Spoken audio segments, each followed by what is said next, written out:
সুপ্রিয় দর্শক, মাগুরা জেলার মোহাম্মদপুর উপজেলার মোহাম্মদপুর ইউনিয়নের বাউইজানি গ্রামে বিষপানে গৃহবধূ আত্মহত্যা।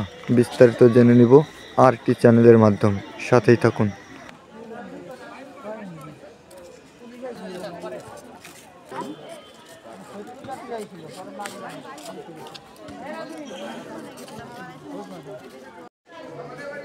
মানে আমার জানা মতো আগে একবার লাগান মারিছে, মনে করেন যাইতে মারছে, এতে মারছে, তাদের মারছে, ঘরে আটকায় রাখছিল। পরে এসে তালা বালা খুলে দিয়ে গেছে। আমার বাড়িতে আমার কাকারা ছিল, এসে মিঠাই দিয়ে গেছে।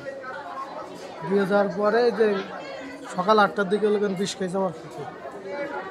বিষ খাওয়ার পরে লোকেন আপনার কোনায় আমাদের বাড়িতে লোকেন খবর পাঠাইছে তার বড় মেয়ে। খবর পাঠানোর পরে আমাদের বাড়িতে লোকজন আইসে, তারা লোকেন আপনার হসপিটালে নিয়ে আসতে যাচ্ছে, আনতে যাচ্ছে। মানে বিভিন্ন ধরনের কথাবার্তা বলতেছে, বিষ খাইলে হয়ে যাচ্ছে, তা বুঝছে।